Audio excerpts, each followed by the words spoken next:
Thank you. Thank you very, very much, and good evening. Well, here we are, the National African American Earth Day Summit, Stewardship and Sustainability.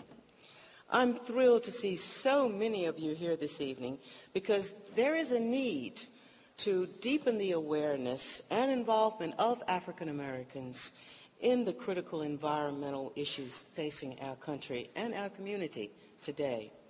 The Wilderness Society and its Keeping It Wild program emphasizes that there is only one environment, and we all have a right and a responsibility to care about it. Global warming, climate changes, pollution are among the greatest environmental challenges facing us today. African American leaders have already been actively challenged in areas of equity and housing and education and employment. But now what we're finding out, is that all of these things have one common denominator, and that common denominator is the environment. So tonight we're here to share information, to bring you the real deal, so to speak, and that is to share the insight and leadership displayed by African Americans in the U.S. Congress, in the environmental and conservation movement, and in the civil rights and religious fields about this issue. And given the amount of focus that we've been hearing lately about global warming and the horrendous things that are happening to our earth, sometimes we have a tendency to say, well, it's overwhelming. What can we do? Well, it's not overwhelming. We can do something. And tonight, we intend to empower you, not to overwhelm you, but to give you some hard facts, and we intend to give you some practical tools to use so that each of us can change and begin to turn the tide to improve our environment. As one of our panelists, Reverend Gerald Durley, put it, there is so much which can and must be accomplished when we know what's happening in our environment and its direct impact on our lives. Representing Morehouse College is Lawrence Bloomer, Associate Professor, Department of Biology. Please come forward and give our welcome.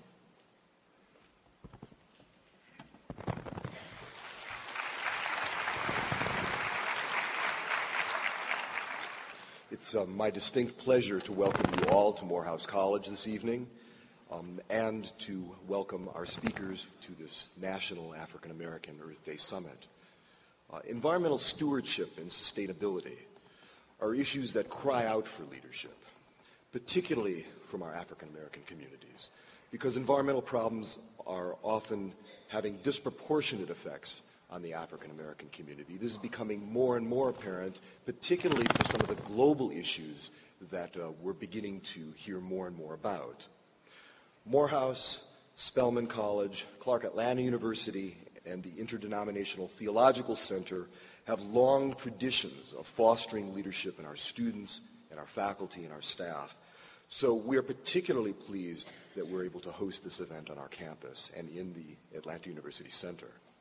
Again, welcome to Morehouse. I certainly look forward to a very enlightening and inspiring program this evening. Thank you.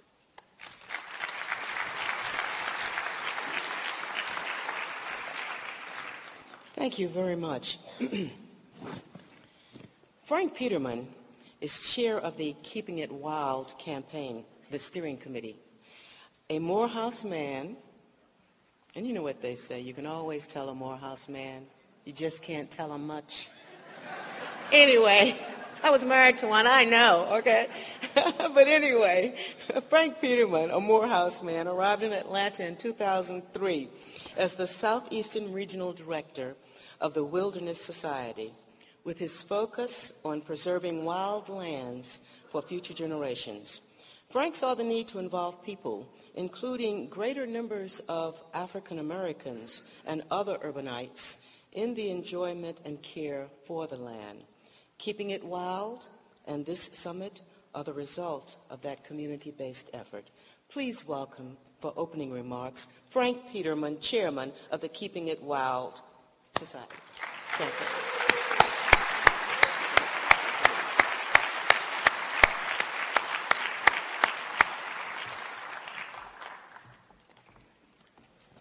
Thank you very much, Ms. Jackson. I had the honor of being in a political science class with Maynard under Dr. Brisbane. Good evening. I really am overwhelmed by this turnout, and I thank you so very much for coming out. We deeply appreciate it, and it demonstrates that there is an interest in this issue, and I am so proud that you're here to demonstrate for the whole world that you are interested in this issue.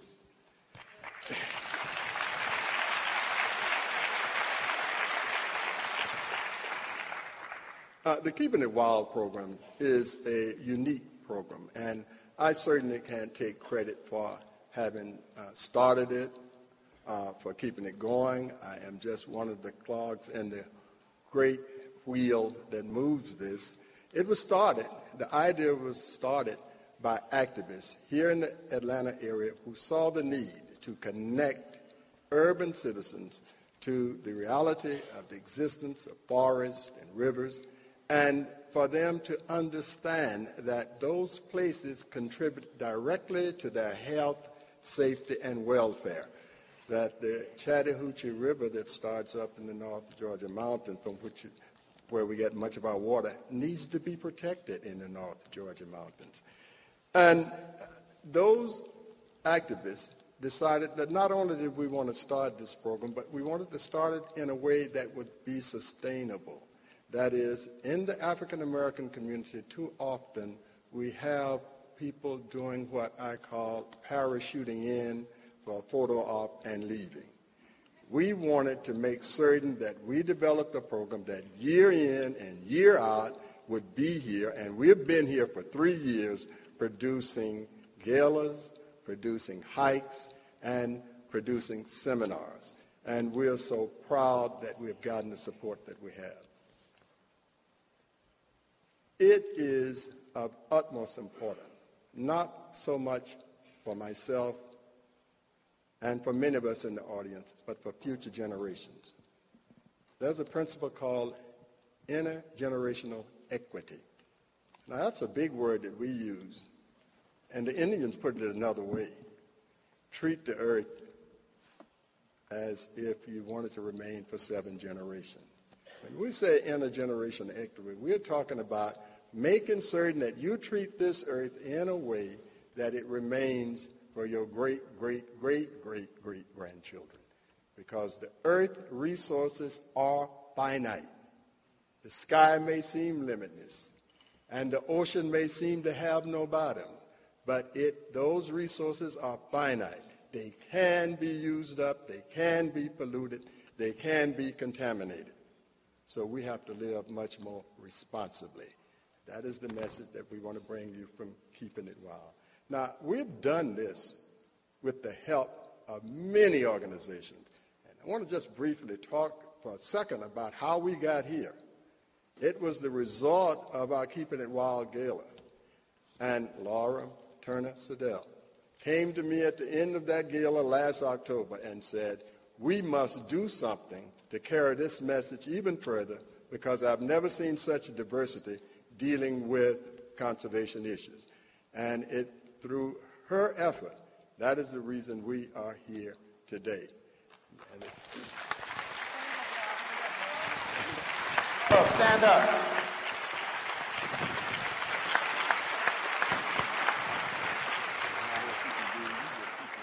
Now, Laura pushed us faster than we were prepared to go, but we're here. And I would like to ask all of the members of the steering committee to please stand and be recognized. That's good. That's good.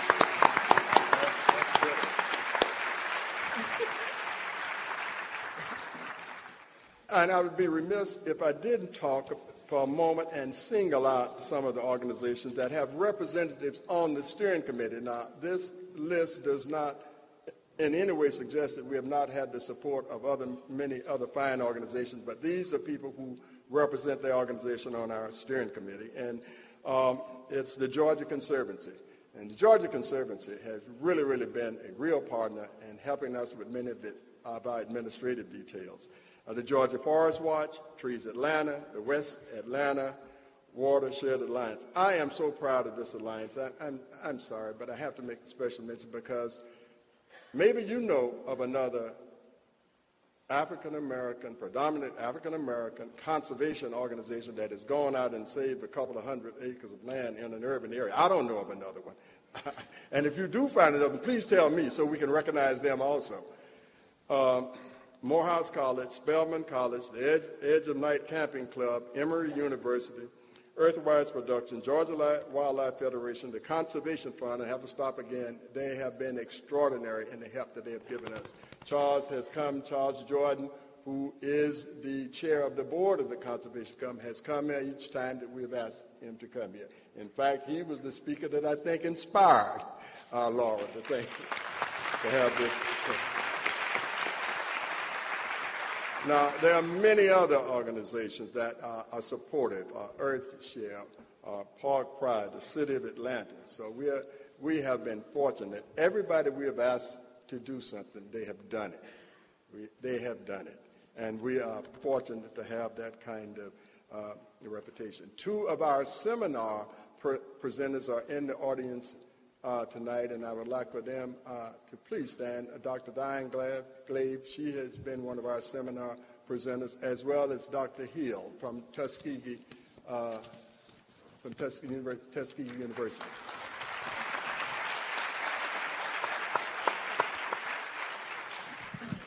I'll close out by saying this is a community-based program. It belongs to you, the people of Atlanta and this region, and we want to keep it that way.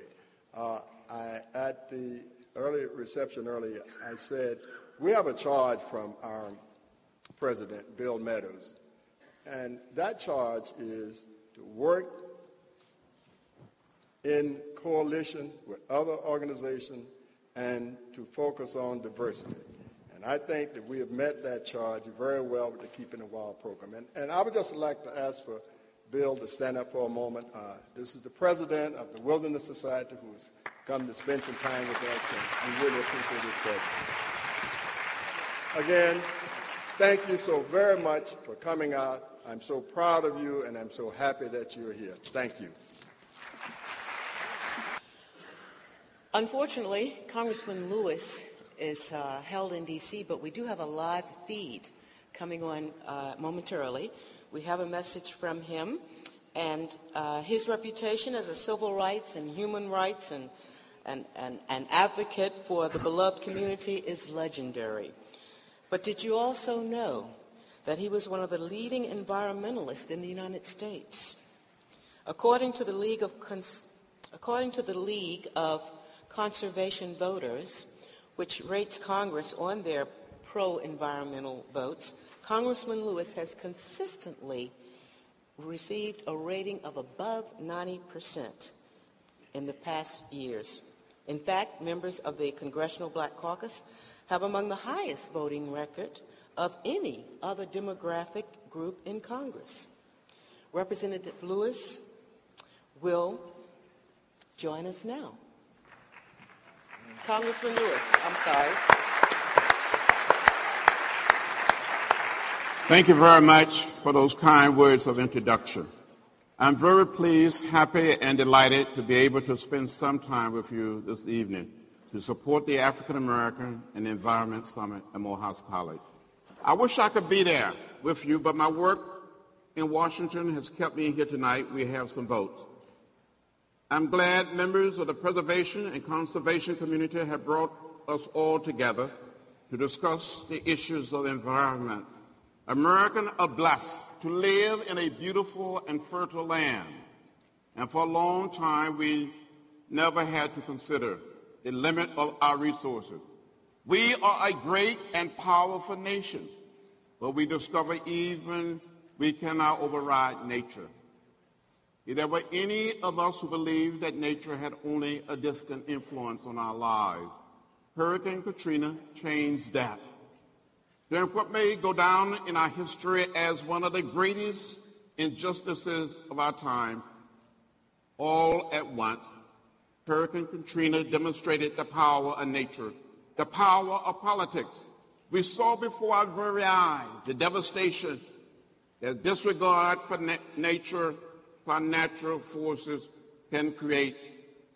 And we also saw the heartbreaking tragedy that purposeful disregard of our community can create. Hurricane Katrina was a turning point for many of us who thought nature and politics didn't mix. Now we realize more than ever before that we must get informed about the environmental issues that affect our lives. All of the disasters of global warming, hurricanes, flood, receding coastlines, tornadoes, all of them are expected to impact the most vulnerable people in our society before they affect others. And when you add the challenges of global warming to the issues of environmental justice that we already face as a community, we can see that our work is ahead of us. We cannot and must not leave it to others to fight our environmental battle. We have to do it. We have to get informed and get involved to save our community and maybe even save our lives. We also have to reach out to other groups in our society. We have to band together to form coalitions with others who are struggling against the same tide of neglect. Beyond that, there are job opportunities in the environmental field. It is the wave of the future. And those of you who take advantage of it as students right now will be way ahead of the game. Maybe our parents, maybe our grandparents, maybe our great-grandparents were right when they said that when you cannot tell the night from the day and the rivers and seas rising up and flooding the land, the end is near. Certain things, as we know them, may be coming to an end. And that is why we must get involved now to help shape our future.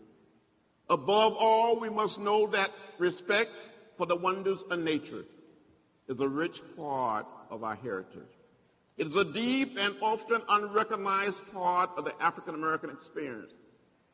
Many students who attend Morehouse and the other colleges in Atlanta University Center come from urban settings, but there are still many who grew up outside of the city and come from small suburban and rural towns across America. If I were attending Morehouse College today, I would be one of those students. I grew up on a farm in rural Alabama, and I go back there as often as I can. I love the outdoors because it has taught me so much. Walking through the fields, smelling the wildflowers, touching the ancient oaks, poplars, and pines, I learned wonder. Drinking from the fresh water spring, I learned purity. Fishing with a simple cane pole, I learned contemplation and patience. Feeling the dirt and pine straw between my toes, I learned that the wilderness is part of me. I cannot and would never, ever separate myself from its beauty and peacefulness. The people of the South have a special connection to the land. For so many of us, the land is all we have. For those of us who know the southern wilderness, will forever long to be reconnected with this part of our lives.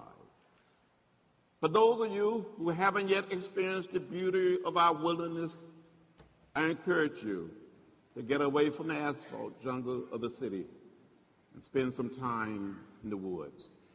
I believe you will be transformed by the fresh air, the clean rivers, the openness, and the peace you find there. I hope each and every one of you will be motivated by what you hear tonight at this summit. I hope you will get involved in the conservation and preservation movement.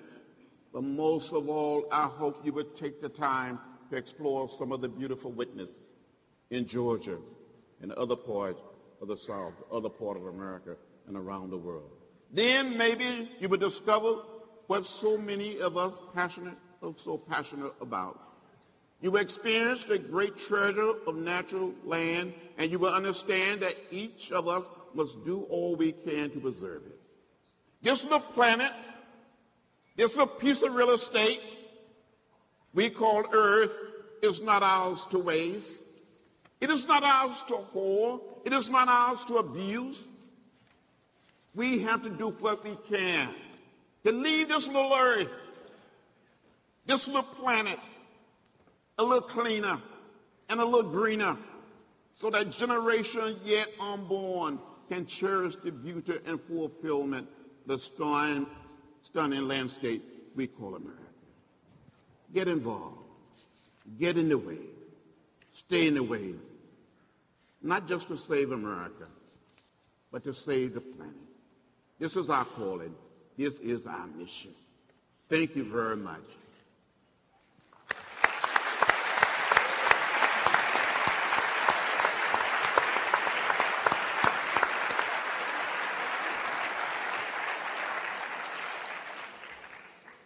Well, we are very appreciative of those powerful words from Congressman Lewis, and we'll be sure to send our thank yous to him. Now we're going to see an 8-minute segment of the movie The Great Warming. As a matter of fact, Reverend Durley says that he credits this movie for turning him into, quote, a missionary for the environment. You know, a new mission, right? So, an 8-minute clip from The Great Warming.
Hi, I'm Keanu Reeves. And I'm Alanis Morissette.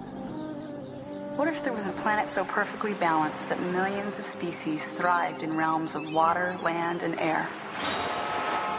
What if a single species became so powerful that it began to change the very nature of the planet itself? It is happening now, and only one species has the power to stop it. Ours.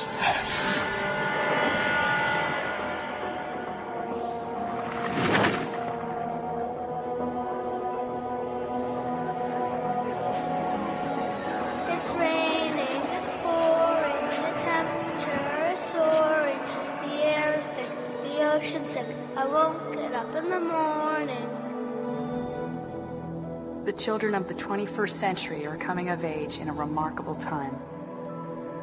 Just as their great-grandparents endured the Great Depression, they will live in the time of the Great Warming.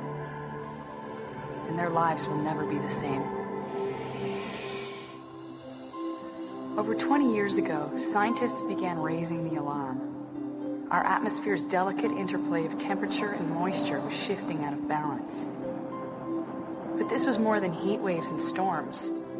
The cycles and systems that define our global climate were changing faster than ever before. For the past 5,000 years, Earth's climate has been unusually placid, enabling us to spread across 6 continents, and making us believe that we can survive in almost any environment. Our habitat has been stable just long enough for us to learn how to disrupt it through agriculture, the domestication of animals for food and labor,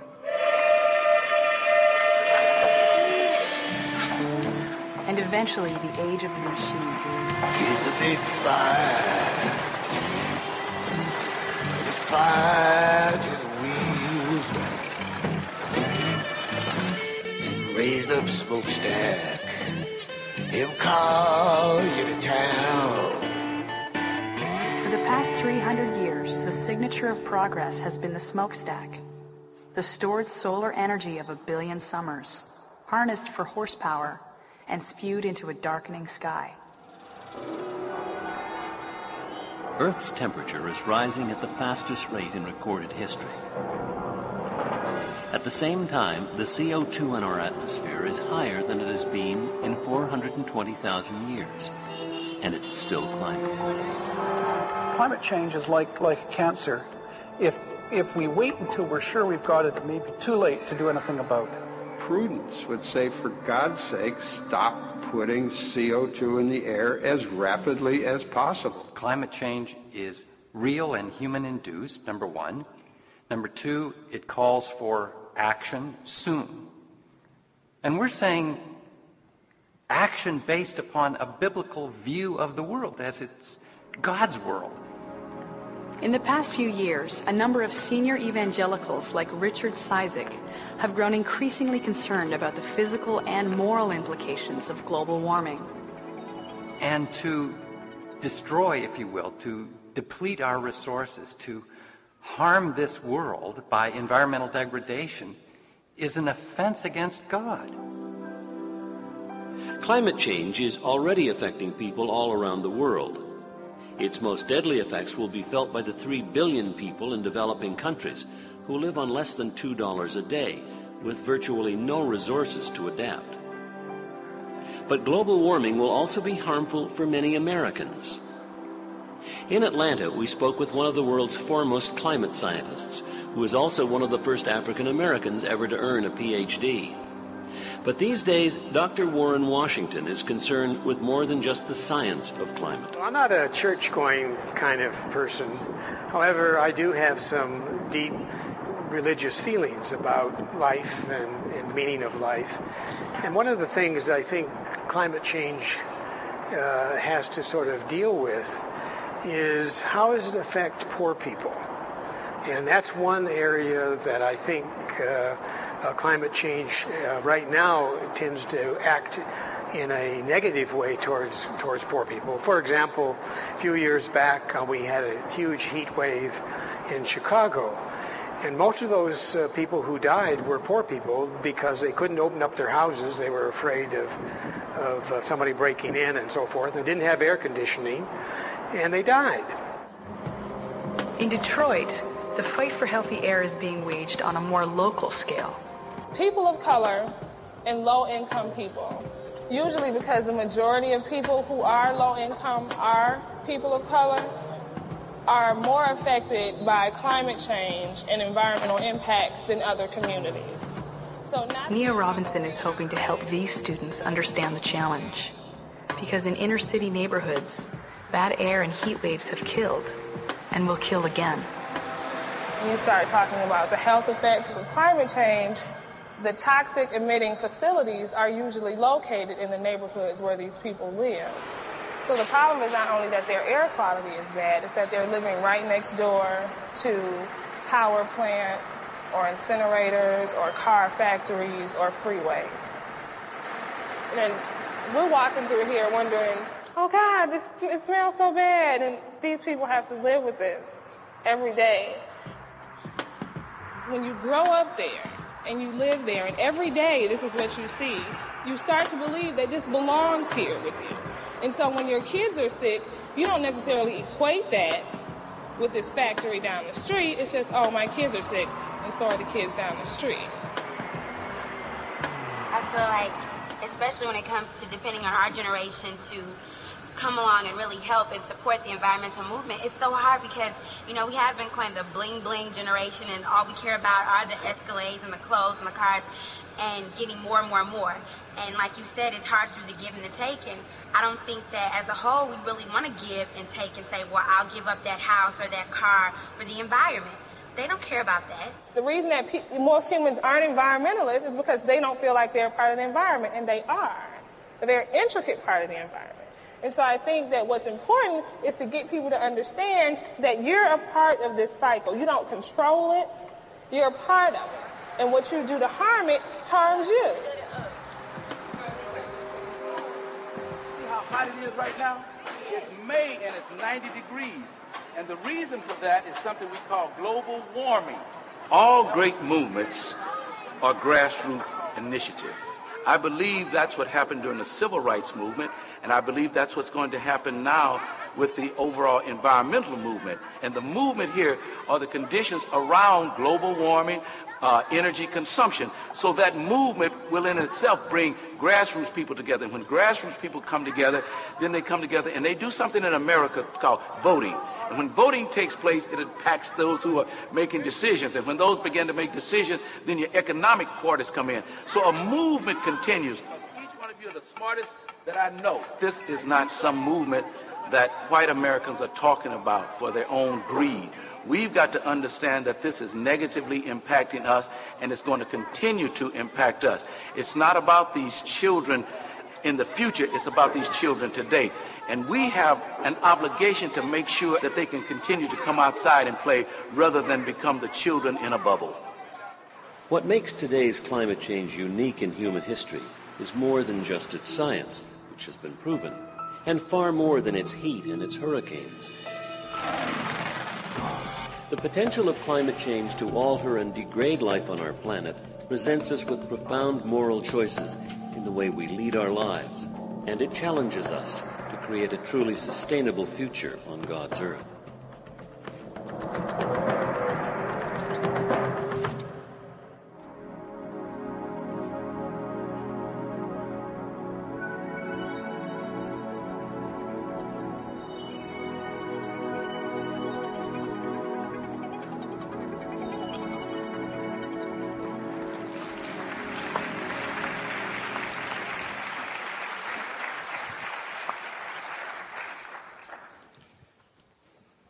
Very, very interesting.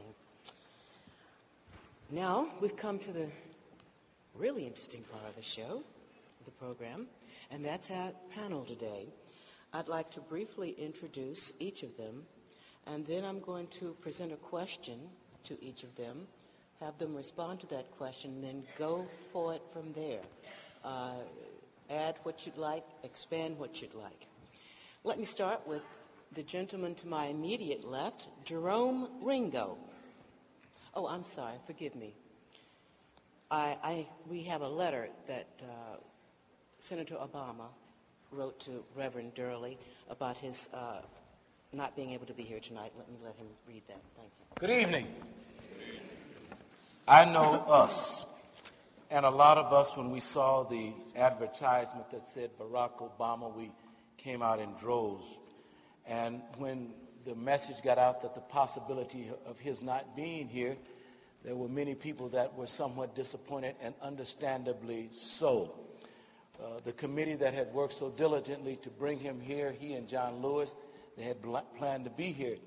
He was here on Saturday, and we had a wonderful time in speaking with him and his concern about environmental issues and global warming. So this morning he wrote this letter to all of us here. He wanted me to read it. He is in New Hampshire at this time. It's very critical, some things that were transpiring there, and he couldn't be here. But he didn't want any of us to believe that this was not something that he was not concerned about. My concern was that when he said that he couldn't, I was a little chagrined. I said, but the issue of global warming sometimes is much larger than the individual celebrity status, and he agreed to that. And we wondered when people said he's not, what will happen? And we said that the issue is always bigger than the individual. But this is from his own words. Dear friends, this is just a quick note to welcome everyone to the National African Earth Day Summit. Stewardship and sustainability are excellent themes for this event because our children and grandchildren are counting on us. And we want to hand them a world that is cleaner and greener than the one we were given. Global climate change is real and must be confronted. At the same time, we must not lose sight of our pollutants that harm the food we eat, the water we drink, the air we breathe. As a senator, I have made significant progress in addressing the dangers of lead and mercury, which are the potent neurotoxins, but environmental protection has been an uphill battle during my time in the Senate. America must not only turn away from the failed policies of the last 6 years, we must take up the mantle of world leadership on climate change and other global issues. This night you have a distinguished set of panelists here tonight, and I look forward to hearing about the ideas and solutions that emerge from your discussion. Thank you to the Wilderness Society for the opportunity to share these thoughts, and to everyone gathered here for your work to improve our environment. Sincerely, Senator Barack Obama.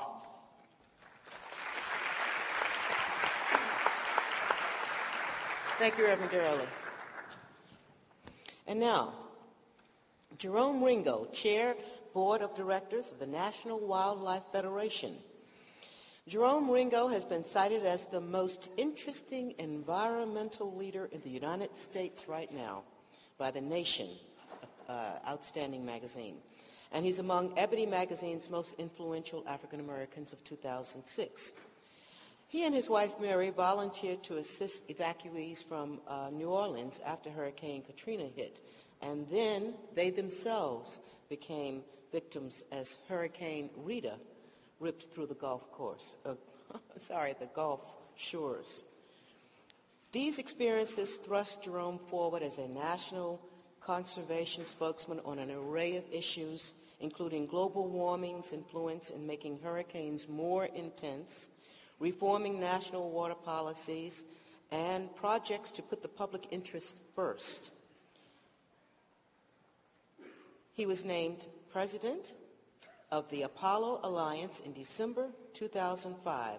The Apollo Alliance is a coalition including business, labor, faith, and conservation groups, farmers, and others, united to forge a new energy future that will create jobs and reduce America's dependence on fossil fuels and foreign oil. Both as a former board member of the Louisiana Wildlife Federation and now the National Wildlife Federation, Jerome seeks to reach out to these communities, and after 20-plus years in the petrochemical industry, Jerome has a clear understanding of the impacts of poor environmental practices on the communities and on those communities that these petrochemical plants surround.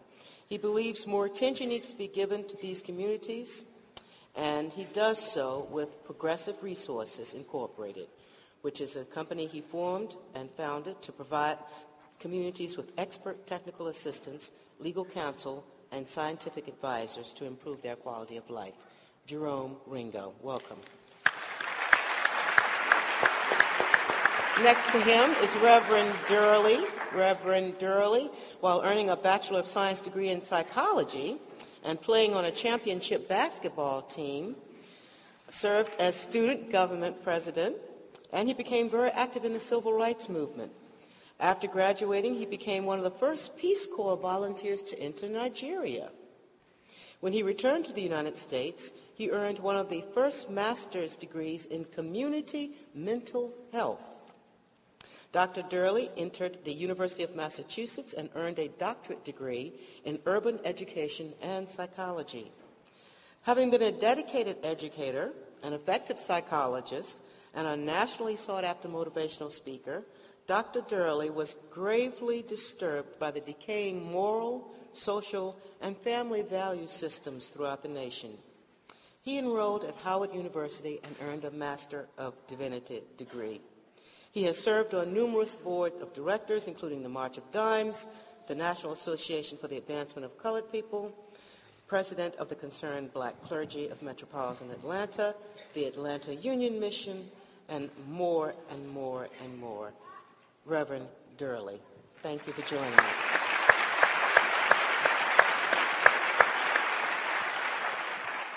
Next is Nia Robinson. Her bio is short, but this woman has certainly made an impact in her 26 years on Earth. She stepped into the directorship of the Environmental Justice and Climate Change Initiative only 6 short months ago. Her history with EJCC is as important and varied as the work itself. Nia was one of the inaugural members of the Climate Justice Corps 2003, having been selected for the fellowship, and subsequently 3 years later as the new director of EJCC, based on her skill, her commitment, her passion, and her ability to organize workers. Nia's transition from concerned citizen to the helm of EJCC speaks truth to the power behind what EJCC sees as its core work. A woman after my own heart, she's an avid reader. I want to thank Nia for being with us today, because she certainly takes pride in spending time with her family and friends, but she did want to be with us today. Thank you, Nia.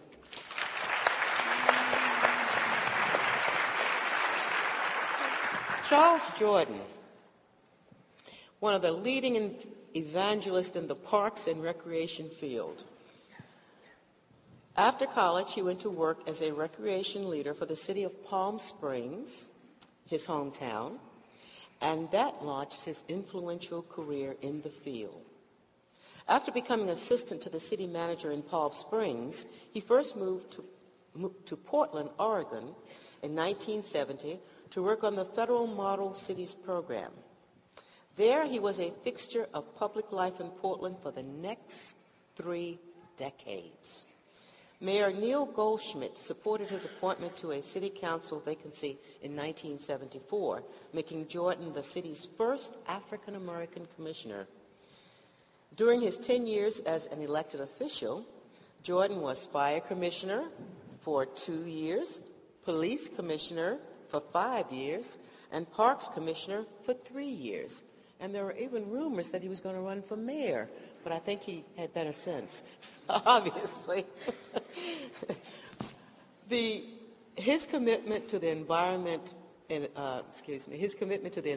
movement came as a result of his service as a commissioner on the President's Commission on Americans Outdoors, and subsequently with his involvement as a director and vice chair of the Conservation Fund. In these roles, he became aware of the open space, clean air, and clean water that's important to quality of life. His national leadership has included co-chair of the National Park Service, the Water Conservation Fund Review Commission, co-chair of the National Committee on the Use of National Parks for the 75th anniversary, and commissioner of the President's Commission on America's Outdoors. Please welcome Charles Jordan, and let's have a big hand for all of our panelists this evening.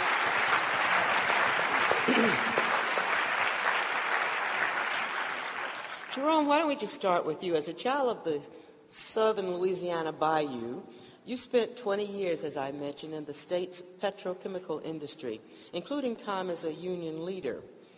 Now, as president of the Apollo Alliance, how is the Alliance leading the charge to real solutions and jobs creation? Well, the Apollo Alliance, am I on? Yes. The Apollo Alliance is an organization that represents about 20 million people. It is an alliance that was put together by labor, the conservation movement, the faith community, an alliance that was designed to help us reduce our dependency on foreign oil. And by reducing that dependency, we would promote the research and development of alternative energy, thus stimulating the American economy with good jobs, and also helping the environment by this diverse energy portfolio that would get us away from just using fossil fuel to using more clean energy product like wind energy, solar energy, hybrid cars, and would thus reduce the amount of carbon dioxide that we put into the atmosphere.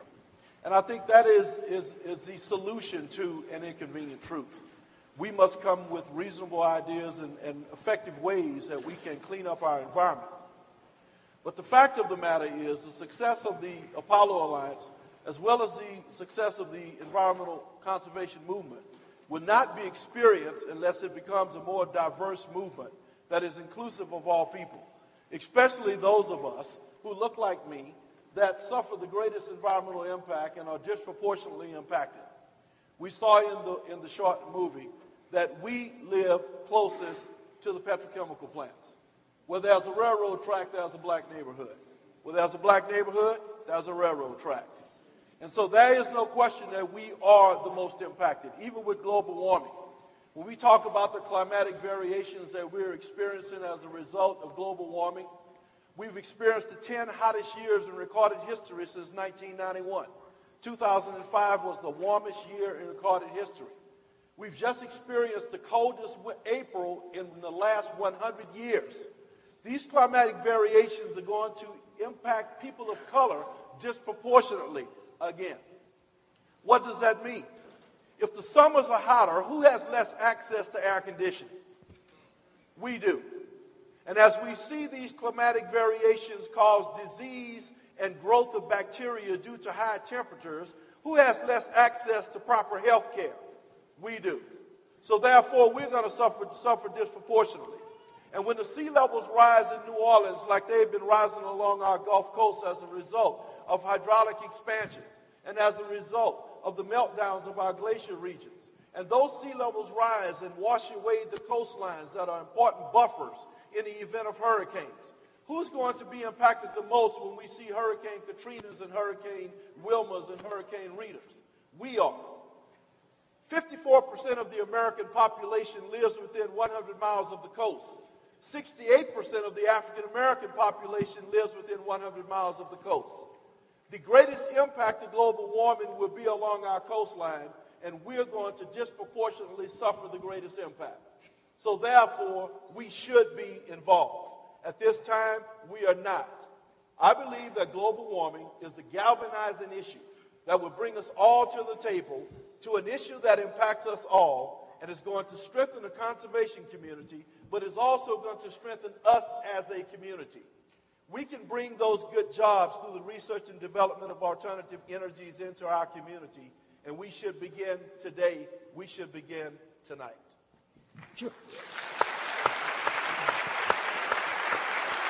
Jerome, what should citizens do to ensure our government responds to the pressing need for a national energy policy that mitigates the effects of climate change? It's called accountability. We've got to hold our elected officials accountable.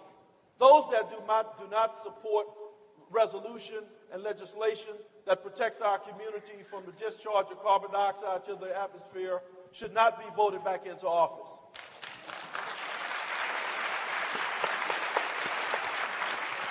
But the first step is for us to vote. Many of us in our communities believe that because we're more concerned about next month's rent, that depletion of the ozone layer and global warming should not be a priority issue.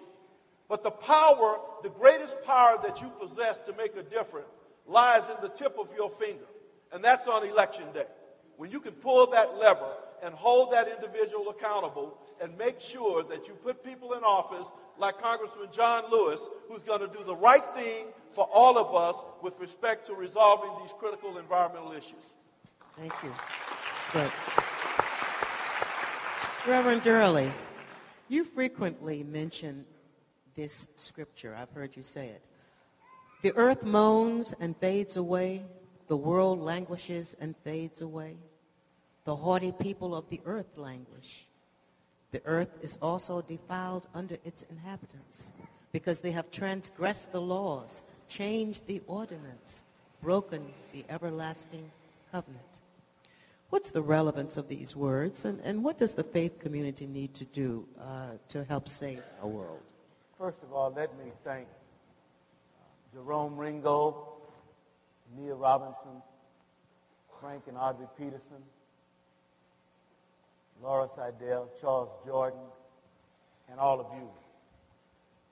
This is a very special night tonight, particularly in the African American community.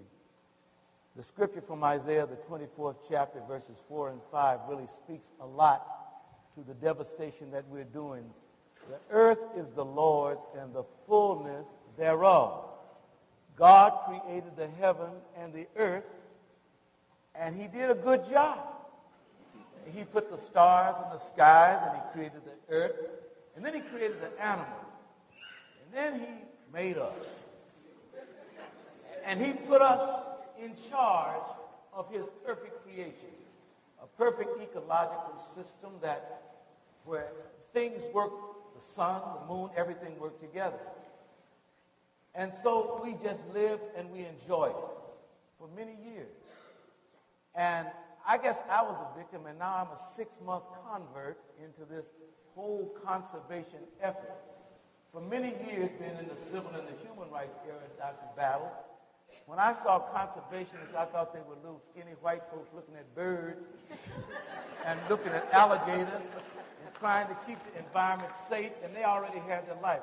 I was more concerned, certainly, about economic justice, housing equity, an injustice system, welfare rights. And I think these were the issues that were germane to the African-American community.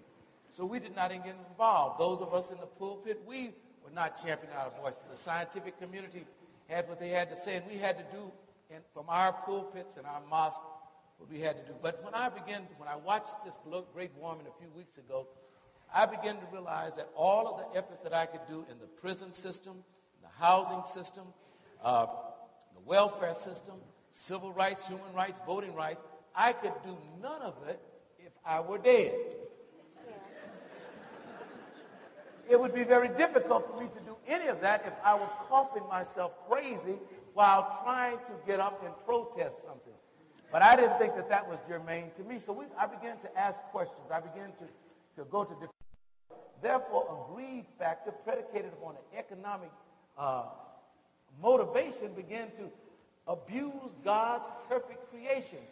Some kind of way, those of us who are charged to speak truth to power must once again begin to say, wait a minute, I cannot, in good conscience, allow what we're doing to God's perfect creation to occur.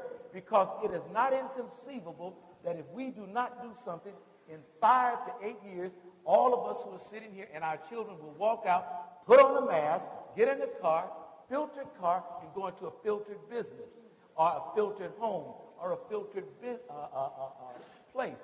So it's incumbent upon us now to begin to cut back on the pollution, to look at fossil burning fuel, to cut back on the opulence that we use in our energy consumption. So that's why I said from now on, for the first time here in Atlanta, 30 to 40 ministers are going to speak on Earth Day. I've never done an Earth Day message, but we're going to talk about how is it that we can now begin to get God's ecological system back in some semblance of sanity, because I want my children to be able to go out.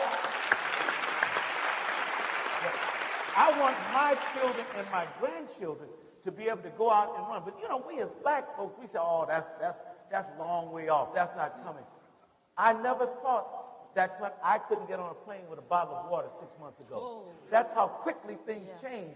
So we have got to now begin to look at how we expend our energy. So that's why in the black community, those of us in our pulpit, we must begin to speak out, to educate our people, to excite our people to what is going on, and not get caught up, is this Al Gore running for president? Is this something? Because I'm on the board of the Hugh Spalding Children's Hospital, and asthma is destroying our children at an alarming rate.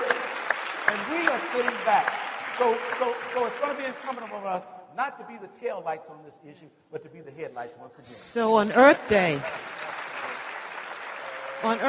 what are you saying to your parishioners? What are you going to specifically say to them that they can do to change? Well, one of the first things we're doing, we're putting in, and it seems so small, but everything begins with something small. No one ever falls over a mountain, but you'll trip over a rock. So it's the small things in life. So we're changing just light bulbs out. We're going to fluorescent bulbs in the house. And the fluorescent bulb, now, first thing they said, it saves 71% on your budget. That always helps black folks when you're saving some money. So let's put fluorescent bulbs. Then and when it comes to thermostats, these are practical things, caulking our houses. But then more importantly, we've got to educate our people to what Brother Ringo was saying. We are in a political war, so we're going to have to educate ourselves so that when the right bills are passed, when we move toward certain other kinds of energy, we're going to look at alternative energy. Right now we talk about solar, we talk about wind. There's a whole move afoot for nuclear.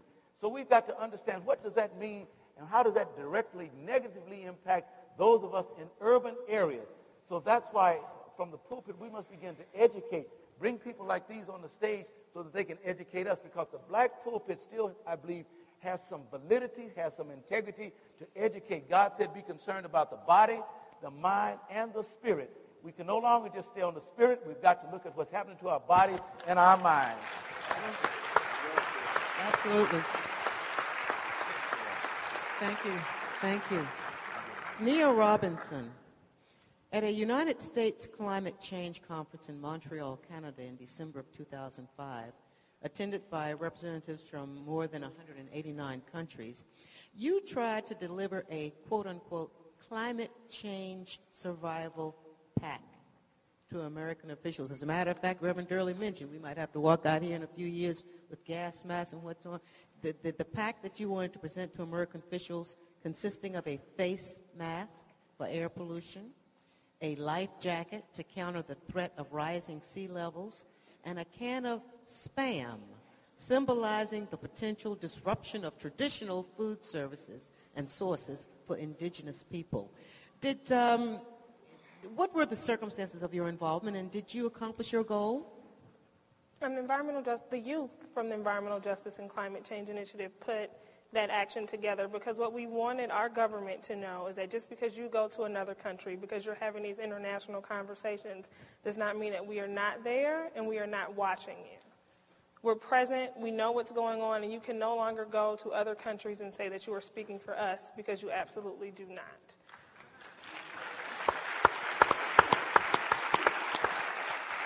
The idea was to show our government here, and it was funny, it was actually right around Christmas time, so we put it all in Christmas bags. And we said, well, we know that you clearly don't want to do anything about this issue. You are 4% of the population, 25% of the carbon emissions, and still you do nothing. You say we wait on India, we wait on China, but still the United States is the biggest emitter, and our administration sits still and does nothing. Won't sign on to Kyoto, won't do anything. And so we say, as people living in these communities here in the United States on the front lines of fossil fuel addiction, that we will demand that you do something. So we give them these packs. We give them these packs to say somebody needs to live, and clearly you want it to be you. You're the one with the money. You're the one with the power. Here's a little step. So what ultimately ended up happening is I was actually barred from all United Nations proceedings for the rest of my life. For the rest of your life. For the rest of my life. But as the word got out, as Reuters got it, as BBC got it, as the New York Times and the Washington Post got it, the United States government said, oh no, we would never advocate for the kicking out of one of our youth from these proceedings. We advocate free speech. These are the things that we want. So ultimately they just didn't want to look bad. But it gave us an opportunity to say, these are the things that we need. These are what our communities are demanding. This was 3 months after Hurricane Katrina. And for our government to continue to look in our faces and the faces of people in other countries, in developing countries, and say we still continue to do nothing was a slap. So we continue to push forward. There are communities all over the country who are fighting petrochemical industries, who are fighting all types of toxic facilities, from incinerators to wastewater treatment facilities. This movement is growing, and it's moving. We are telling big businesses and corrupted officials that we will no longer accept your closed-door meetings. We will no longer accept the presence of destruction and pollution that you put into our communities. This must cease and desist immediately. These are the things that we're asking for. These are the things that we're demanding. In the skit done by the Pappy performers, I noticed that they kind of redefined the word environment. Speak to that, because you were talking about that in a conversation that we had earlier. For me, I believe, and this is just in conversation with a lot of people, especially people of color living in urban areas, we are so often so far removed from what is the natural environment. But what was so beautiful about what they said is my environment is my neighborhood. It's my school, it's my home, it's my church. That's what we have to begin to see the environment as, because when you begin to do that, you see yourself as connected to something bigger than just your neighborhood. That the environment is the land, it is the water, it is the trees, but it's also where you live. It's about what you breathe. It's about the things that people are putting in your communities, destroying your livelihood. And so I think it was amazing to be able to see them redefine the word environment for all of us here. I agree. Thank you very much.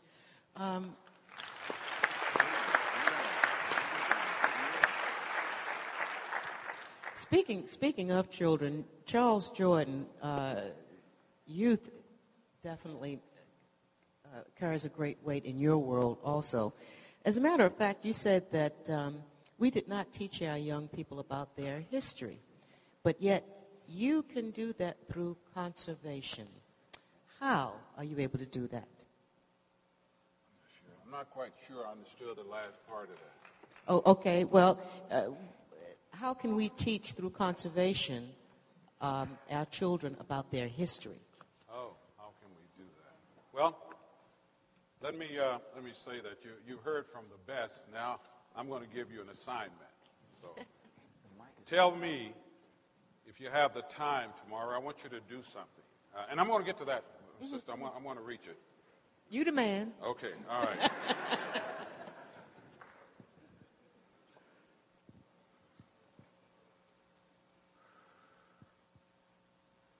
What did I just do? And what happened to that breath? All right, this is the assignment. I want you, before the week is out, is to get with a young person. I'm sure all of you know some young person. You have nieces, nephews, neighbors. Just get one young person. Do it once. And take them to a tree or a bush. And tell them to stand there and take a deep breath. Now let it out. And then ask them, what just happened there? They're not going to know, and probably half of you don't know, but you will when you leave here. What happened is when I took that deep breath, I brought in clean air. But when I exhale, the air is not clean anymore. What is the value of the trees? You've got to let young people know now that they are a part of this movement. You don't have a choice. The only choice you have is whether you are a good conservationist or a bad one. You can't sit this one out. There's no middle ground.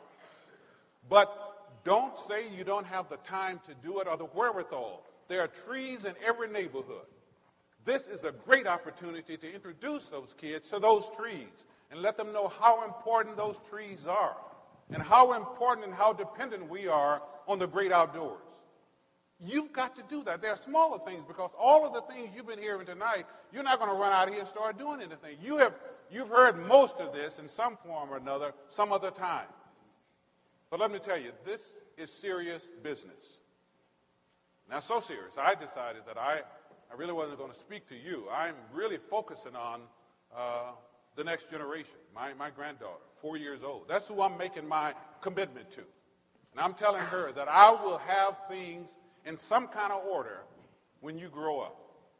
Now, I'm not going to be able to change everything, but I made a commitment to her, and therefore it makes it personal with me. I'm not playing. This is no game for me. I wouldn't come out just to give you an opportunity to hear me and the challenges that I have. But remember, what they don't understand, they will not value. And what they will not value, they will lose. And if they lose, we lose.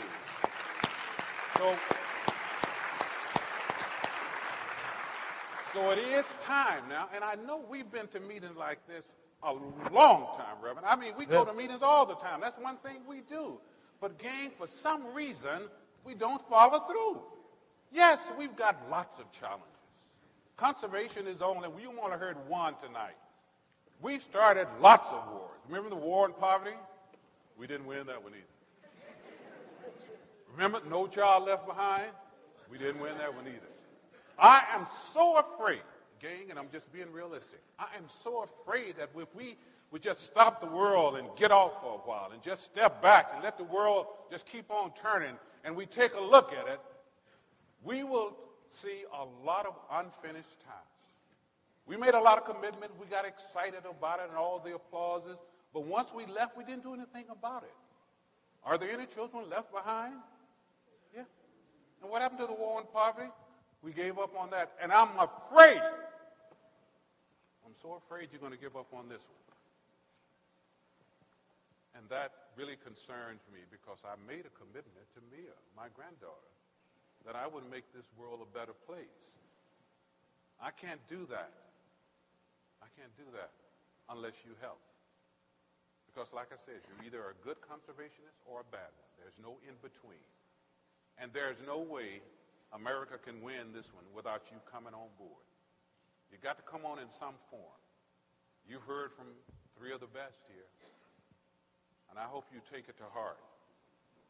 Because we've got to make sure that people understand they got to start now. My challenge is telling the story and telling it from a black perspective.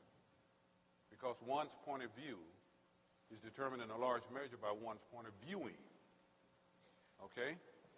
I was at a different viewpoint. I grew up in the South. I couldn't go to parks. I didn't know anything about parks or conservation, any of that. And so I saw a different America, and America saw a different me.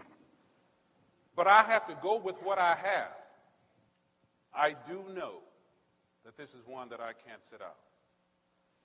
And if I'm going to give Mia a fighting chance, I've got to move, and I've got to move quickly. Thank you.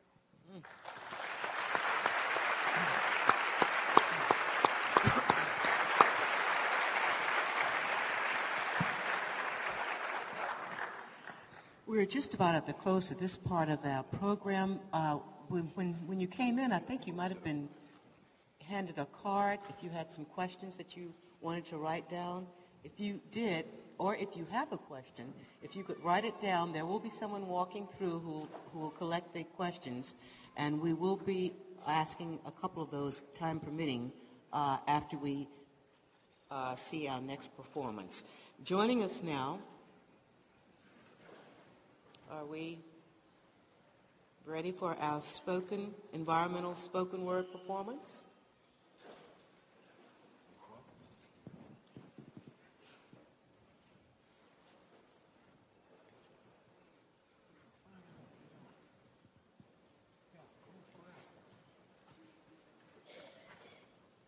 I think all of you can be thinking as we wait for our performer about what we've just heard, and especially with respect to our young people.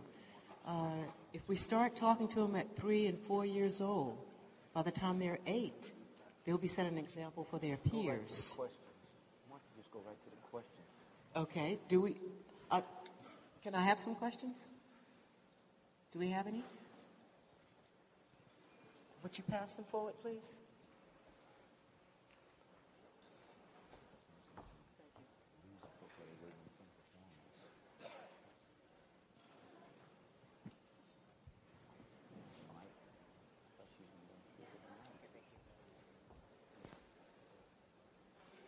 All right. Is it essential that we change the type of cars we drive in order to gain respect for the environment? One of that energy. You want to take that, Ringo? Absolutely. It is essential that we as Americans change our habits when it comes to how we utilize and use our energy. In order for us to reduce our dependency on fossil fuels, we've got to promote alternatives, and that hybrid cars is one way. But we must create a diverse energy portfolio that does not hold us dependent on one fuel. Imagine if on the day that Katrina hit, which shut down 1/3 of the domestic oil supply in America when it shut down the rigs in the Gulf of Mexico, what would have happened on that day if Chavez in Venezuela would have closed the valve? Or if the Saudis and the Iraqis and the Iranians would have closed the valve? The 70% of the oil that we import from foreign countries would have been shut off on the day that Katrina hit, and America would have been totally paralyzed. So it is imperative that we consider alternative energies like hybrid cars, like wind energy, solar energy, and diversify our energy portfolio to where we're not solely dependent on one source of energy. That's the way that we're going to make it into the future. That's the way we get off of the oil barrel that we are being held over by foreign governments.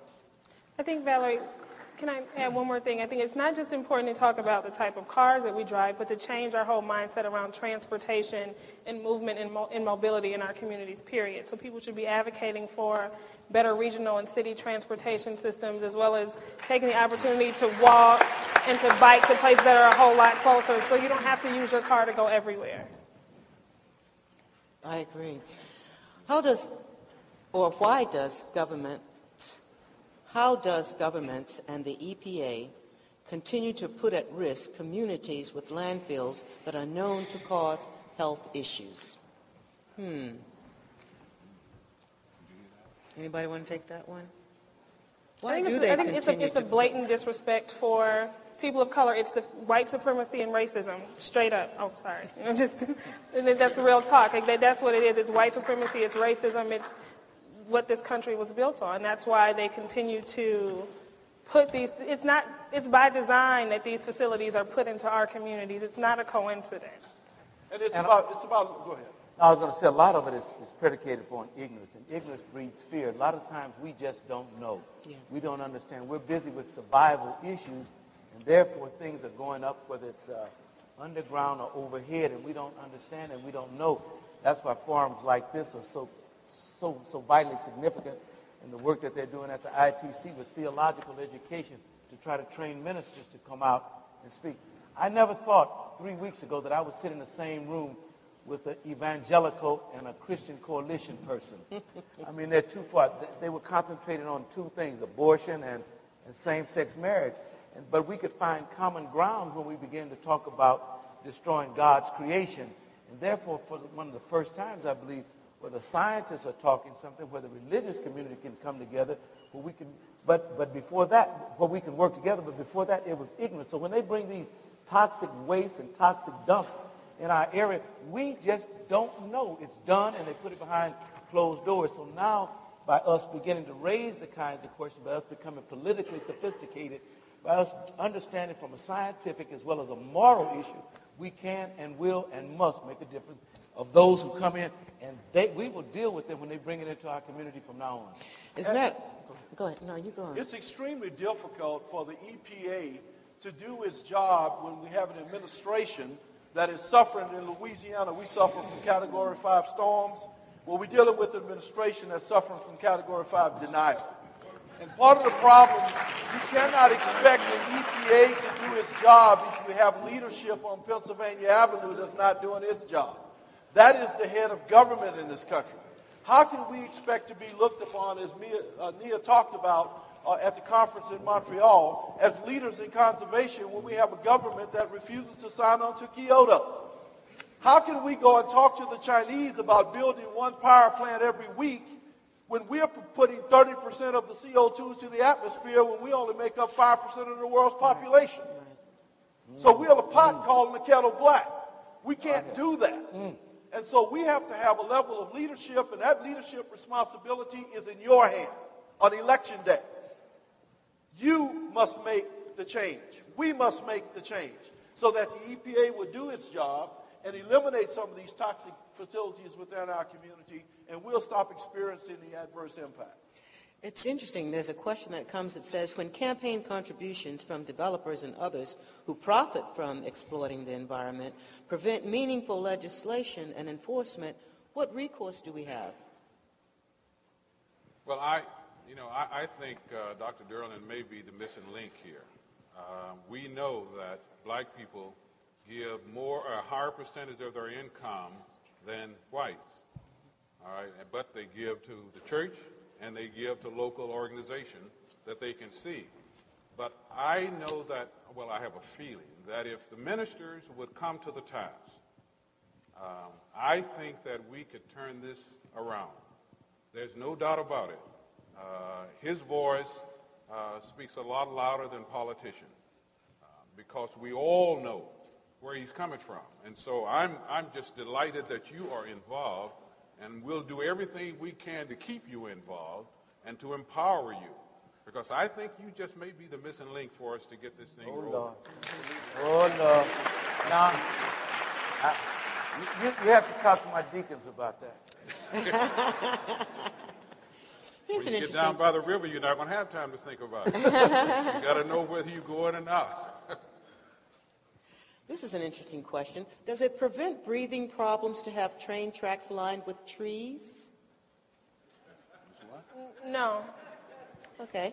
When I worked in the petrochemical industry in Louisiana, I worked for a polluting company for 20 years. And I used to stand inside that plant barrier. You remember in Lake Charles, we have all those petrochemical plants. And I was working in there, and we wore Nomex clothing to keep from being burned. We wore respirators while working in the plant to keep us from being exposed to toxic fumes. We wore monitors on our lapels that would tell us when we were exposed to toxic chemicals. And I oftentimes used to stand inside the plant and look through the fence at the black community right across the fence and realize that those people did not wear Nomex, they didn't have a face mask, and they didn't have monitors, as if the chain link fence was going to stop the gas. Well, trees are not going to stop the contamination that has occurred as a result of railroad tracks running through your community. The answer is not to plant necessarily more trees to reduce the pollution. The answer is to get the railroad tracks out of your community and to come up with laws that are going to stop rail companies from traveling through your community. You have to have permits to store chemicals in tanks in a refinery. But you don't have to have permits to park tank cars with the same chemical in your neighborhood. There's something wrong with that picture. And we have to hold those government officials accountable for doing these things. Surely planting trees are important when they're wiping out trees every day by the acres in the Amazon jungle.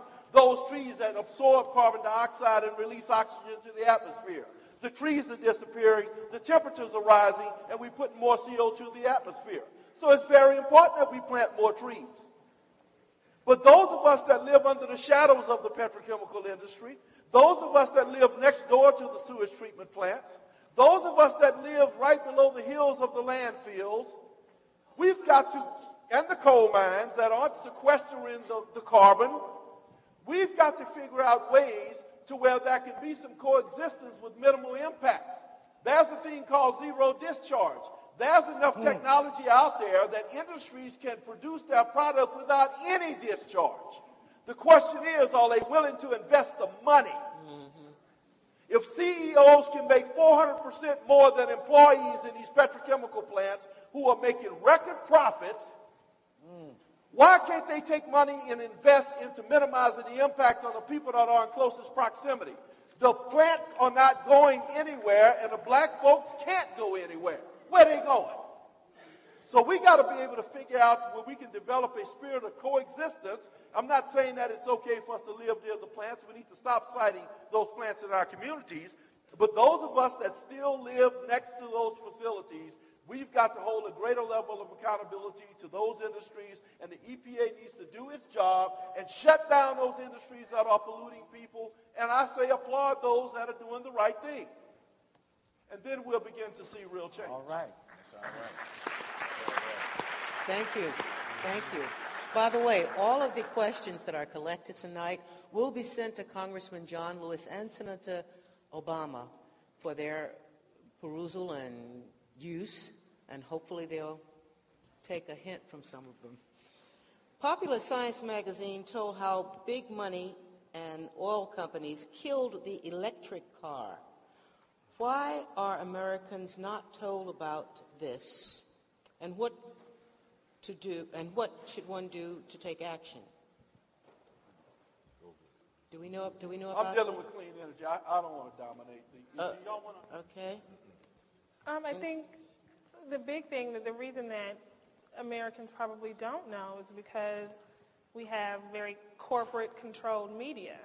And so those things aren't allowed to be put out into the open. You have to look at different sources of media, alternative media, to get the type of information that's going to be necessary to make informed choices and have really good knowledge about what's happening versus the biased things that we see on, let's say, Fox News. There was a president once who was a peanut farmer from Georgia who told the American people that we needed to start retrofitting the assembly lines in Detroit to build cars that produce alternative energy. Nobody in America was listening, but somebody was listening, and I think it was a company called Toyota. And now Toyota is one of the largest automakers in the world. They're building hybrid cars, and we're buying them like crazy. Surely the auto industry is getting a lot of pressure from oil companies who do not want electric cars because they're afraid that we're going to put the oil companies out of business. When oil companies begin to realize that there's profit in alternative energy, British Petroleum realizes it. They now have a program called Beyond Petroleum. British Petroleum is the fourth largest oil company in the world, I believe, and is one of the leading producers of solar panels in the world. They get it. They now realize we can make money at this. Walmart realizes that we can go green and make money at this. And I believe that if the American people put the pressure on our government and demand cleaner energy because of this sense of urgency with respect to global warming, we're going to force our policymakers and our industry, both in the public and the private sector, to invest into clean alternative energy because there are economic benefits. There are jobs, there's increased salaries, there is more money in research and development. President Bush, in his State of the Union address, talked about reducing oil use in this country 20% in 10 years. But in the same speech, he turned around and said, let's double the strategic petroleum reserves. Well, the president is speaking with a forked tongue. Which is it? Are we going to go to alternative energy, or are we going to promote the increase of fossil fuels that is so dangerous to us? We're not talking about putting oil companies out of business. We're talking about a diverse energy portfolio. Okay, we have time for one or two more questions. What can young adults in college or not do? Volunteering, are there any things in Atlanta that can help fight global warming that I can become immediately involved in? So the Environmental Justice and Climate Change Initiative is a part of this campaign called the Campus Climate Challenge.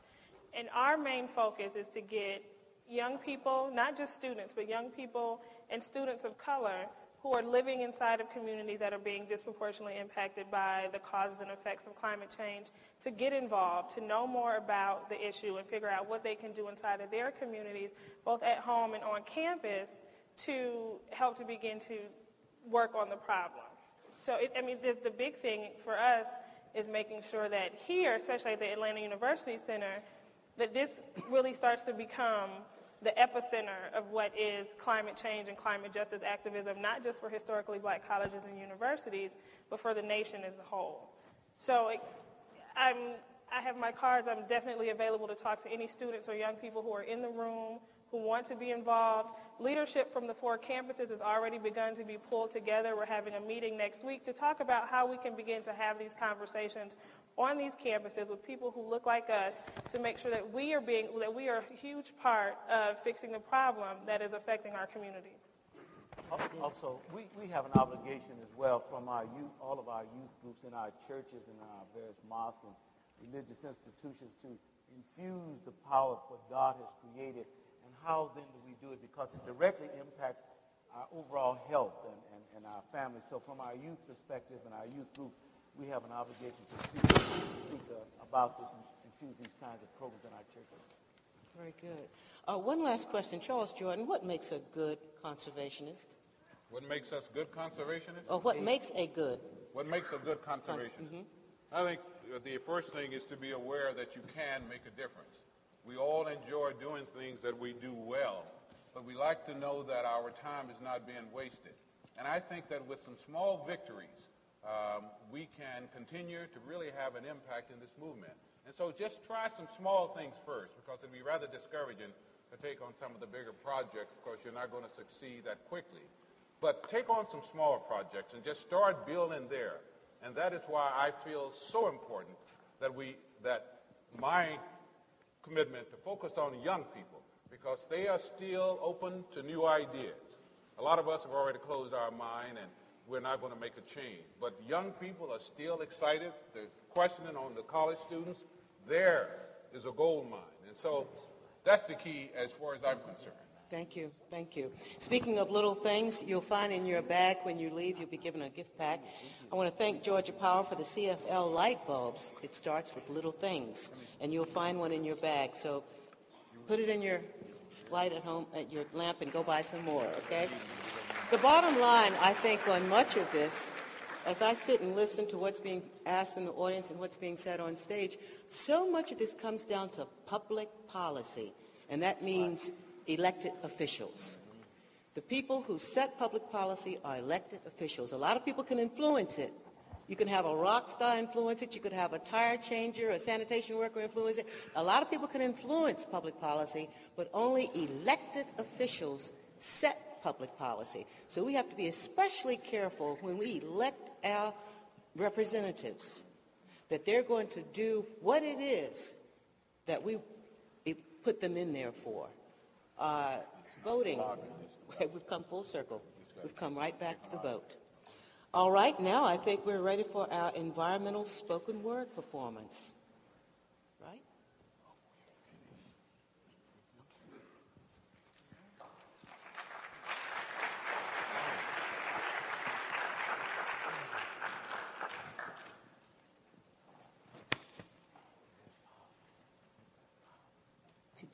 Hey. So, hi, I'm Doria Roberts. And I'm not really a spoken word artist. I'm a singer-songwriter. But I'm going to do a spoken word piece tonight. And I want to just introduce it for a second. And it's called Because. And I wrote it out of frustration. Besides doing music, I do a lot of activist stuff. And the press always asks me, you know, why do I do all this stuff? Just shut up and sing. You're not a politician. And my answer for a while was just that I'm a citizen first. Before I get on stage, when I wake up in the morning, I'm a citizen first. So this piece is pretty much all the reasons why, personally, I do the things. You know, you're not going to agree with everything. Just want to let you know that. It's going to be okay. That's why we're here. But these are the reasons why I do what I do, and it's just to inspire compassion, which I think Valerie had mentioned, common denominator of the environment, but there's the common denominator of compassion when you're doing any type of activism, when you're trying to bring all these different types of activism together. So this is the lot's been going on this week, so I'm going to address some of those things as well in this piece. So here you go. And the first and last voice that you're going to hear is actually Angela Davis.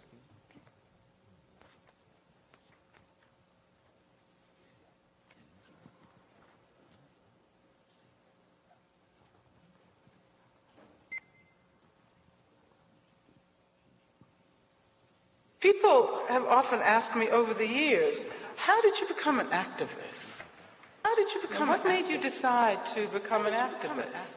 What was that pivotal event in your life? How did you become an activist? And for years and years I thought about it.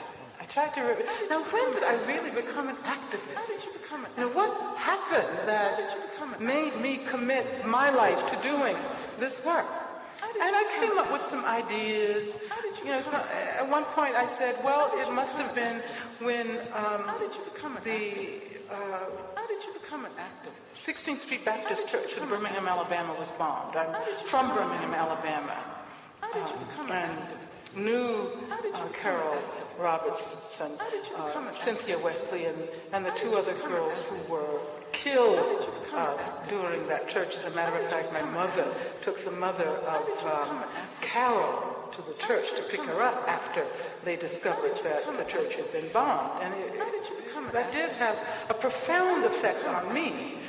These were, you know, girls in my neighborhood, friends of my sisters, girls my mother had taught. A profound effect on me. A profound effect on me. A profound effect on me. A profound effect on me. A profound effect on me. A profound effect on me. A profound effect on me. A profound effect on me. A profound effect on me. A profound effect on me. A profound effect on me. A profound effect on me. A profound effect on me. A profound effect on me. A profound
Okay, can you hear me over that? Clap once if you can hear me. Okay, can you really hear me? Okay, here we go.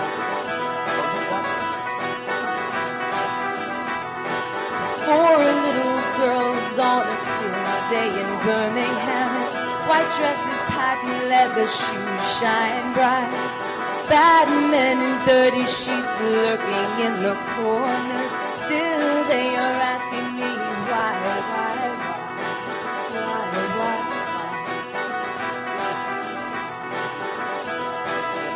Come on, Atlanta. Because local governments are losing power, because domestic gunfire is killing more and more children in every community imaginable. Mostly because I dread the phone calls late at night telling me another friend has ended their life. Their note reading, it was just too hard. I was just too tired. Because we are all swimming against this current of fear, always straddling the proverbial fence that divides there from here. Because looking over my shoulder is now a matter of habit. Because they keep dangling this carrot, but I'm just not gonna grab it. Because indigenous faces and voices are disappearing and independent roots are rotting in corporate soil. Right?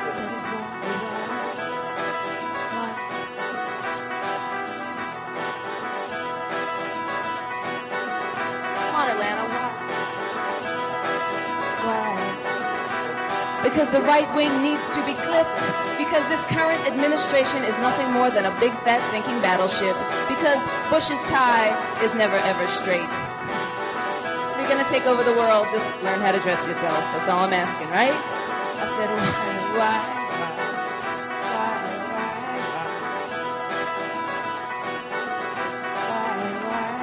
Because I refuse to hand over my right to choose. Because of children in the Middle East, y'all, with everything to lose. Because there are too many soldiers still sitting in Iraq. And as of this morning, over 3,200 of those soldiers are never coming back.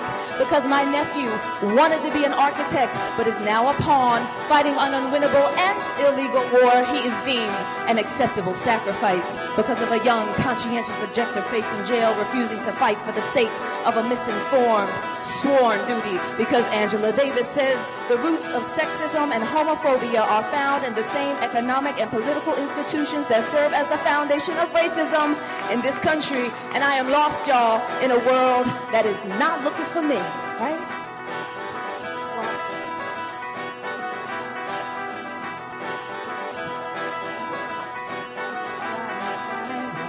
Because I am lost in a world that's not looking for me.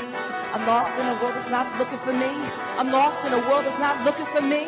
I am lost in a world that's not looking for me, and everybody's drowning in knee-deep effort. But the clouds have passed, raindrops have turned to puddles, cars are speeding by with their lights still on. I am reminded of the truth of destination, the purpose of movement, the mystery of desire. I have traveled this long, low road, this steady walk with no climb, this slippery slope with very few signs, and I finally jumped the borders of the good old U.S. of A., only to find that I'm the red-headed bastard daughter of the great white way. So I'll defer, because I'm American. I will defer, because I'm American. But I have to stand double tall for everybody who had to sit at the back of the bus, y'all.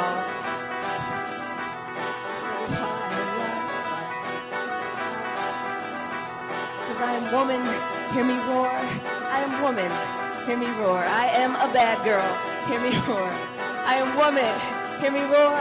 But at the end of the day, I'm at the back of the line with everybody else because I'm poor. At the end of the day, she's at the back of the line with everybody else because she's poor. So I pledge allegiance to independence, to the united efforts of my heart and mind, and to the good of the public for which we should all stand, undivided, no longer invisible, with dignity and integrity for all, right? Because this bridge called my back. This bridge called my back. This bridge called my back is no longer for hire, right? This bridge called my back is no longer for hire.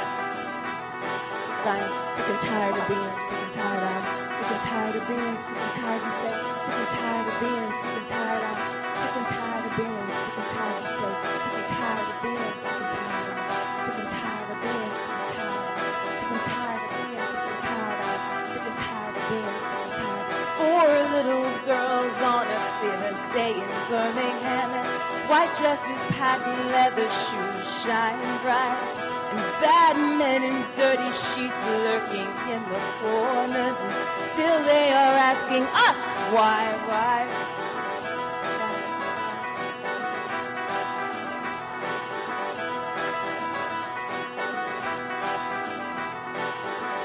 Whoever you are, wherever you are, whether you are a student, an academic, whether you are a worker, whether you are a person involved in your church, whether you are an artist, there are always ways to gear your work towards progressive, radical transformation.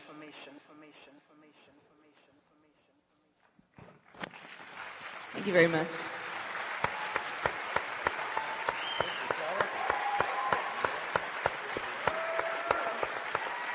Thank you, Doria Roberts.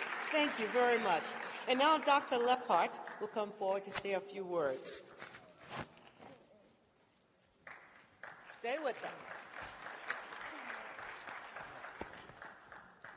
Good evening. I come for the purpose of making a presentation to the participants on this evening's program. I think all of us are proud of the fact that we have attended the first National Black African American Summit here on the campus of Morehouse College.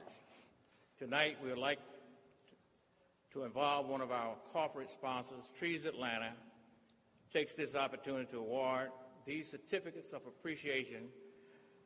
The first one goes to Valerie Jackson for your support of a greener Atlanta. Keeping It Wild thanks you for your support of the 2007 National African American Earth Day Summit and will plant a tree, a shade tree, in your honor.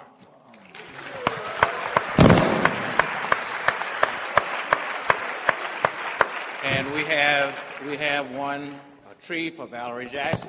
Thank you so much. And we will have a tree for Dr. Battle. I'll bring you get up here. We have a tree for the Morehouse College campus for Professor Lawrence Bloomer.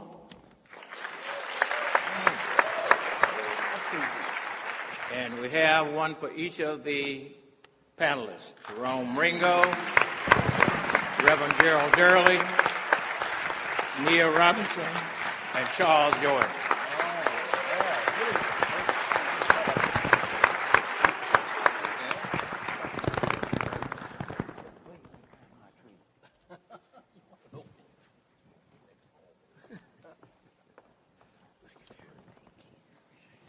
Thank you all. On behalf of the panelists, I want to thank you all also for the wonderful tree that's being planted in our honor. I love that. I love that. All right, we're just about at the end, but I'd like to have Dr. Battle come back again and have him conclude our program.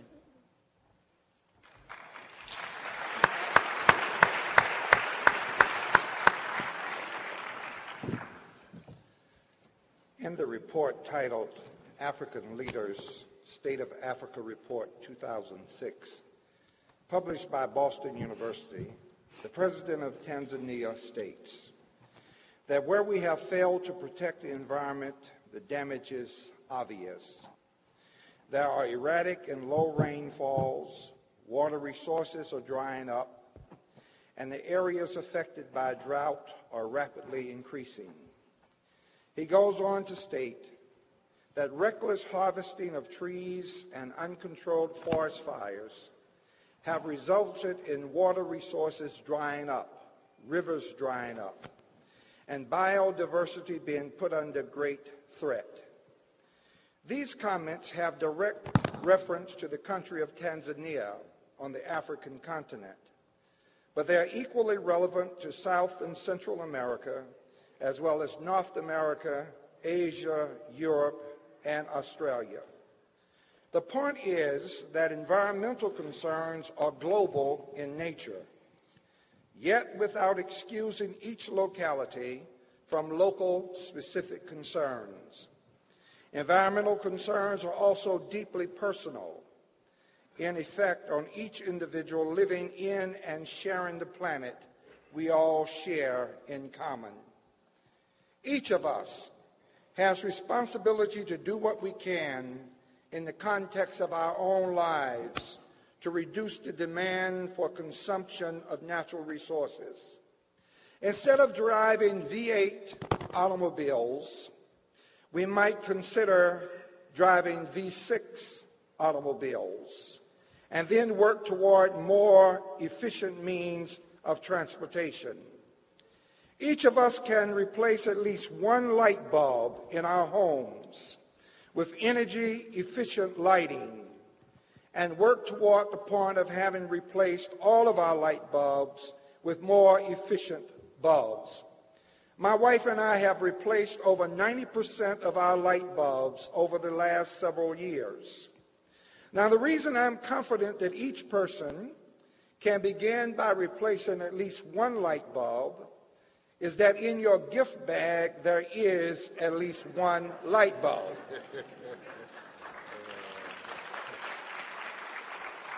The challenge is for us to go home and use the light bulb.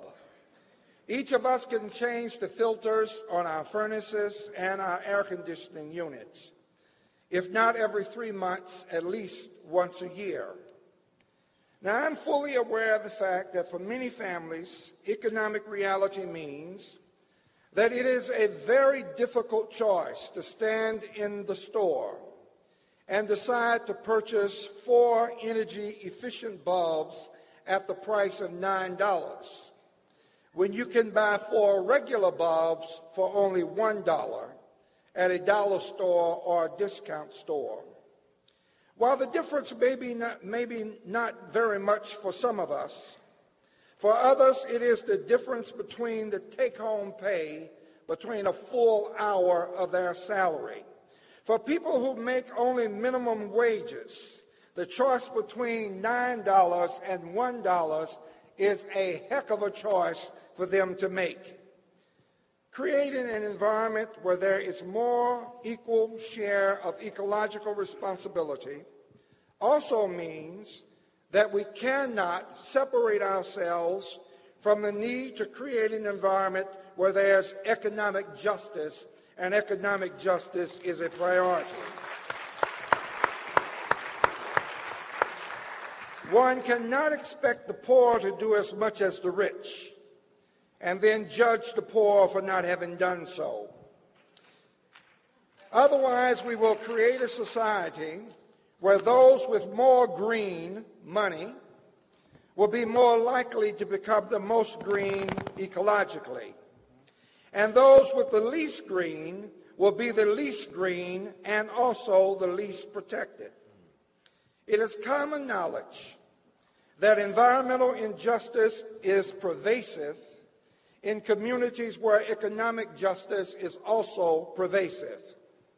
Waste dump sites and rail lines carrying hazardous material somehow always find their way to poor neighborhoods, and somehow always mysteriously misses affluent neighborhoods. Now, I'm surprised that here at the Atlanta University Center, more noise is not made about the fact that almost every day trains pass by Morehouse College, Spelman College, the Interdenominational Theological Center, Clark Atlanta University, and Morehouse School of Medicine carrying hazardous waste, and we're silent about it. Can you not imagine the catastrophic consequences if a hazardous train were to have a wreck right here near Morehouse College? All of the young, brilliant, intelligent, intellectual minds of African American people who will be disposed and disposable because the train runs by with no consequences at all. Regardless of income level, there are some things that we can all do that cost no money. We can turn the lights off when we're the last person in a room. We can turn the heat down and adjust airflow provided there's no health or health-related complications. We can all adjust the time of day when we wash the dishes and clothes to consume less energy at a more efficient time of the day. At the Interdenominational Theological Center, we're making large steps because our eco-consciousness is based on the theological presupposition that our duty to God requires that we exercise stewardship and responsibility for nature. We have embarked upon a movement called theoecology that invites us to infuse into our curriculum intentional lessons that call us to responsibility for and with creation.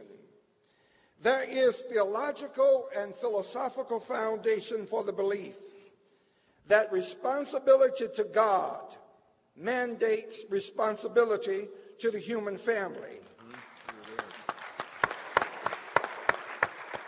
And responsibility to the human family mandates responsibility to the composite whole and the distributive parts of all of creation. We're demonstrating this commitment at ITC in all of our renovations. We're replacing carpet with recycled carpet that is non-petroleum based. We're replacing lights with energy-efficient lighting. We're only using non-fume emitting paints. We're also replacing windows with more energy-efficient windows. Thanks to a relationship with a company called Interface,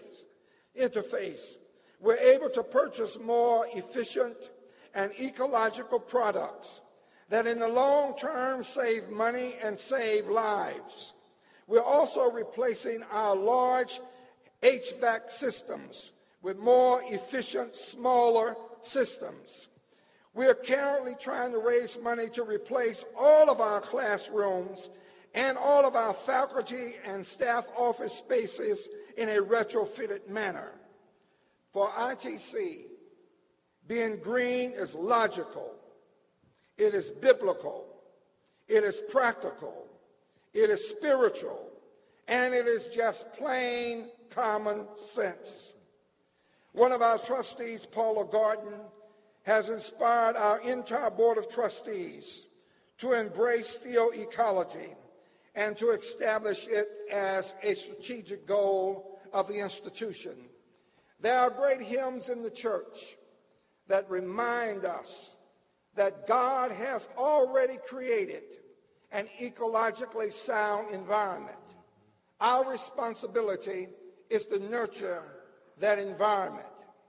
It is our obligation, if we honestly believe that there is a creator, and I really don't care what you call that creator.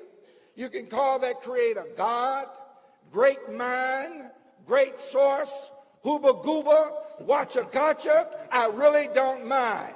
But if there is a creator that created us all, we have an obligation to that creator to preserve the creation that was created for us all. God bless you and have a smile.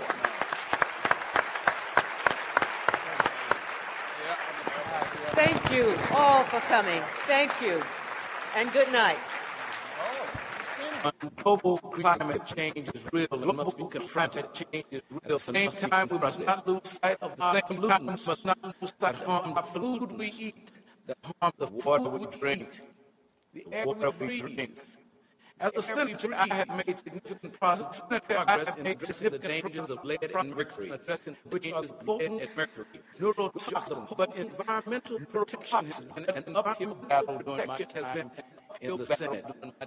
America must not only turn away from the failed policy, turn away from the last 6 years. We must take up the mantle of world leadership on climate change and other global issues. So just like you have a distinguished set of panelists here tonight. And I look forward to hearing about the ideas and solutions that emerge from your discussion. And thank you to the Wilderness Society for the opportunity to share these thoughts and share to everyone gathered here in your work to improve our environment. Sincerely, Senator Barack Obama. Senator Barack Obama.